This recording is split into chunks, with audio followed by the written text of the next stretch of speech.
আচ্ছা, বায়ার আমাদের এই ইনস্টাগ্রাম মার্কেটিং নিয়ে স্বাভাবিকভাবে আমরা যে ধরনের কাজ করি, 1 নম্বর যে কাজ ইনস্টাগ্রাম মার্কেটিং এ ফলোয়ার বাড়ানো। প্রত্যেকটা টপিকস নিয়ে কথা বলবো, প্রত্যেকটা টপিক্সের প্র্যাকটিক্যাল দেখবো আমরা। আগে আমি বলে নিই কি কি কাজ এই ইনস্টাগ্রাম নিয়ে আপনারা করবেন। বায়ারের অ্যাকাউন্টে ফলোয়ার বাড়ানো, কিভাবে বাড়াতে হবে আমি সব বলে দেব। 2 নম্বর হচ্ছে পোস্ট প্রমোশন। সাপোজ তার অ্যাকাউন্টে পোস্ট আছে কিন্তু সেই পোস্টগুলার ভালো রিচ হচ্ছে না, ঠিক আছে, সেই পোস্টগুলা প্রমোশন করা, প্রমোট, ঠিক আছে, পোস্ট প্রমোটের বিষয় বলি আমি, সরি এই জায়গাতে। আচ্ছা, পোস্ট প্রমোটের ক্ষেত্রে সাপোজ বাইরের বিভিন্ন পোস্ট আছে অ্যাকাউন্টে, এখন মনে করেন যে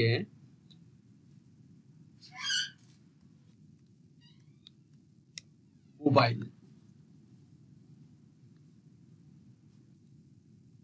বাইরের প্রোডাক্ট হচ্ছে মনে করেন যে মোবাইল।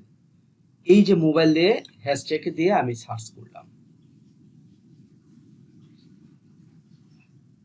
এখন এই যে বিভিন্ন ধরনের মোবাইলেরই এখানে অ্যাড মানুষ দিবে। এখন বাইরের সাপোজ সে মোবাইল নিয়ে বিজনেস করে, ঠিক আছে, এই মোবাইল, এখন এই মোবাইল নিয়ে বিজনেস করলে সে বললো, এখন এটা মনে করেন যে একজন বাইরের পোস্ট, আমি এই পোস্টের ভিতরে যাচ্ছি, পোস্টের ভিতরে যাই, আমি বাইরের অ্যাকাউন্টের ভিতরে যাব। এই যে দেখেন,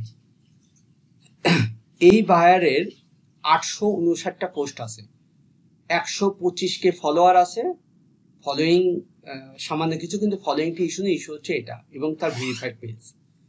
এই যে সে ল্যাপটপ, ফোন, এটা সেটা নিয়ে সে কাজ করে। এখন সে আপনাকে বলল আমি এই ফোনটা নিয়ে কাজ করতেছি কিন্তু এই ফোনে আমার বাড়তেছে না, আপনার হচ্ছে পোস্টে বেশি রিচ আসতেছে না, ঠিক আছে, বা এই পোস্টটাতে বেশি মানুষ লাভ রিয়াক্ট দেয়নি বা কমেন্টস করেনি। এই পোস্টটা আপনি ক্লিক করলেন, মার্কেটিং টু গেল দ্বিতীয় সেগমেন্টে।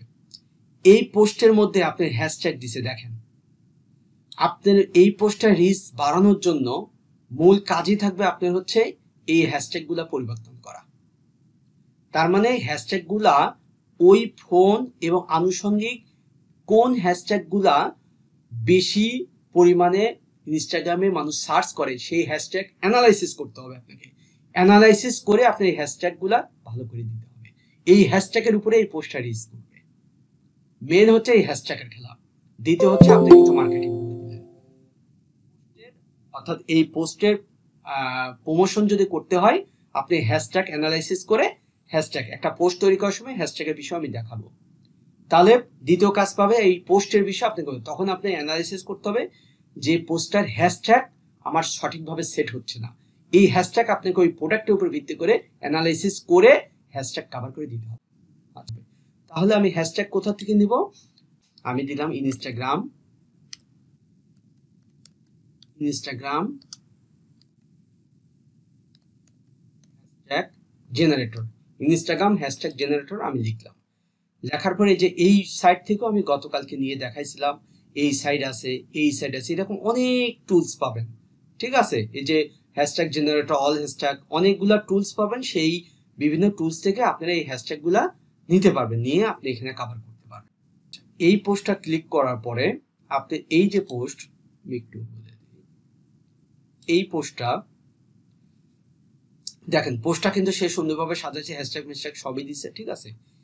এই পোস্টটা আপনাকে বলছে এই পোস্টটার মধ্যে আমার তেমন লাভ রিয়াক্ট নাই বা মানুষ বেশি করতেছে না, এই পোস্টটা আপনার এই লিঙ্কটা নিয়ে আপনি মার্কেটিং করতে পারবেন, ঠিক আছে। এই লিঙ্কটা নিয়ে আপনি ফেসবুক, লিঙ্কডইন, টুইটার আর এর মার্কেটিং করতে পারবেন, এবং এছাড়াও এগুলা নিয়ে অ্যাড ক্যাম্পেইন আমরা রান করি। সিম্পলি সে পোস্টে রিস্ক কম হলে সেক্ষেত্রে আপনাকে এটা বিষয়ে দায়িত্ব দিতে পারে যে এই পোস্টটা একটু মার্কেটিং করো।